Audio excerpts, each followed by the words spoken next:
For this video, we will talk about the equipment that I use for my tattooing and my style of tattooing. So from my left to my right, we have the ink, the needle, and the machine. So for the ink, I use 100% black ink by Dynamic, and for every session, I just use one 9mm ink cup, assuming I'm only using black ink. So how do I render the light grays with only black? So that is achieved with single needle, a light machine, and specific hand techniques. So I usually rendered my light grays with a very shallow graze and a consistent hand stroke, hand speed. Because it's shallow, the very tip of the needle gets under the skin, so it's very thin. So you can see on my tattoos that the ink pixels, let's say, are very, very small, as opposed to a 3-round liner. Even though it's super thin, it leaves bigger, fatter ink pixels, right?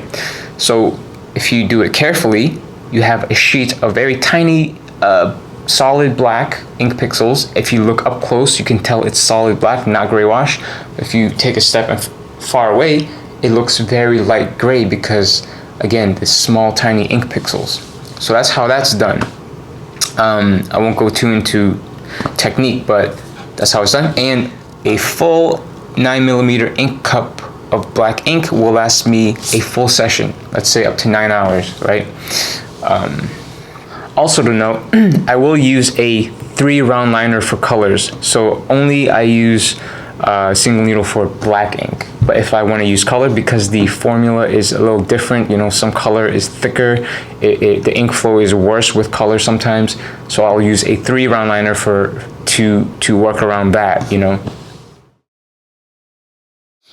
And for the needle, I use the Quadrin single needle cartridge, and it's the number 12, aka number 35, 1 round liner, long taper. So let me explain what all the numbers and letters mean. Number 12 and 35 is the same thing. It's expressing the gauge, which is the needle diameter, I believe. So 12 is the same as 35, 10 would be the same as 30, 8 would be the same as 25, and 6 would be the same as 20, and 14 would be the same as 40. So -2 plus 2, -5 plus 5, 12 is 35, so same thing. So that's the gauge. 1 means the single needle, so 1 needle, and it's a round liner, which means it's for line work. So 1 needle can only be a liner. If it's a shader, a round shader, it's a group of needles but with a hollow middle.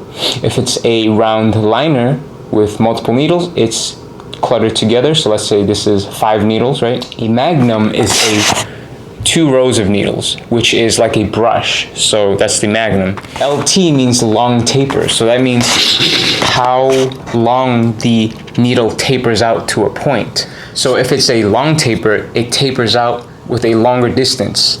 But if it's a medium taper, it tapers out to a medium distance.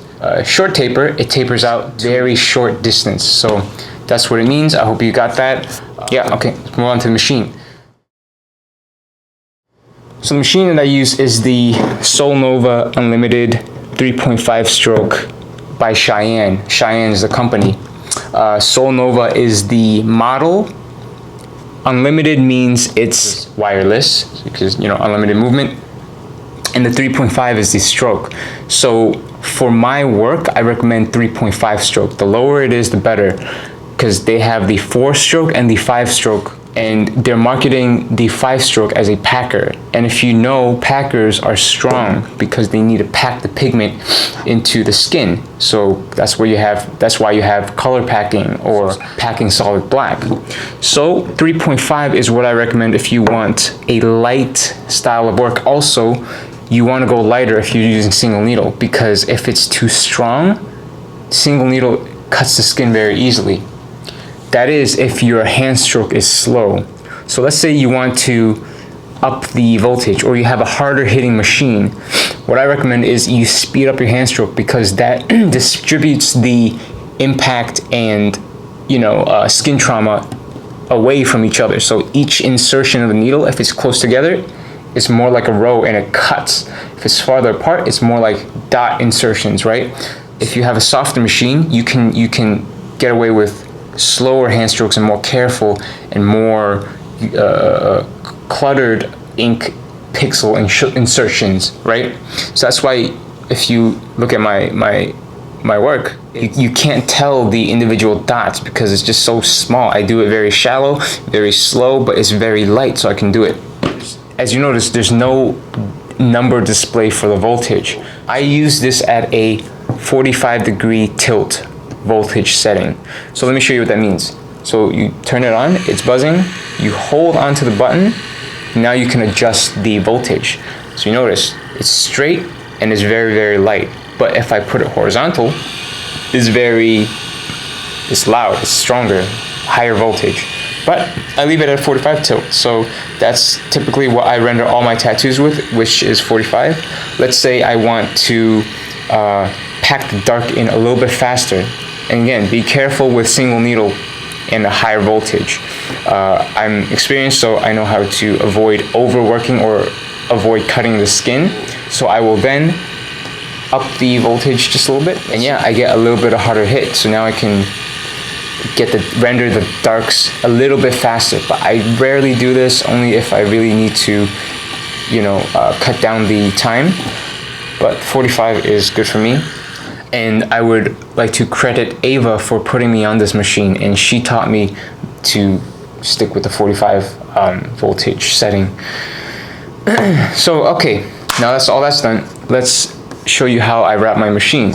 So you notice these plastic, it's basically the clip cord plastic slips, but cut into 4-inch length. So it comes with a pack of slips, so you cut all of those into 4-inch pieces. So with just a little bit of materials, I can extend its uses to a whole lot. So I have like a whole pile of these with just one pack of these with these cord slips.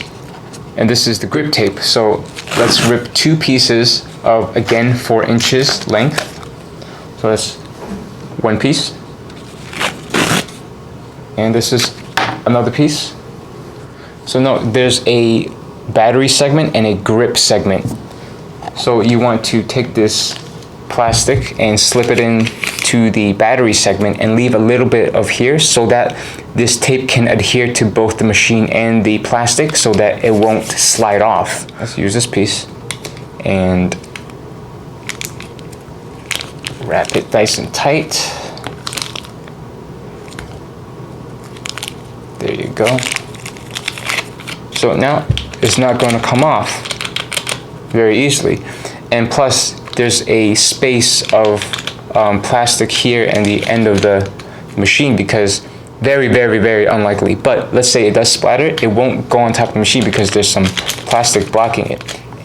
So take another piece and wrap the grip part now. So now the machine is covered and protected, so you don't transfer any blood or ink or contaminants to the next client. And when you break down the station, you're going to take all this off with a glove, throw it in the trash, and you wipe down the machine. So again, even more protection against possible contamination. Cool. You have this cartridge, pop it in, and you're good to go. Machine ready. Very, very limited supplies needed to do everything that I do, as you see here on the screen.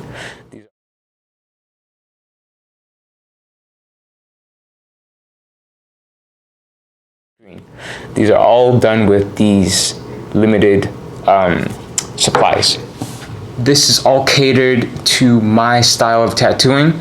If you're a beginner like I once was, you want to try every single machine, every single style, find out what works for you. Maybe you want to have some combinations unique to your style. There's so much possibilities, and I'll show you the past equipment that I have used before. So this is my past machines. Dan Cuban, 2 custom-made Gus coil machines, liner and shader, and a very old version of the Cheyenne machine, which is the Thunder Hawk. It's a rotary machine. Before I switched to this machine, I used the Scion pen by FK Irons. These are the wireless battery packs. Again, I'm not going to go too in depth of what machines is which and this and that. It's just a simple equipment video. Hope you enjoy that and learn some new things and got a better idea of why I do what I do. That's it. Thank you for watching.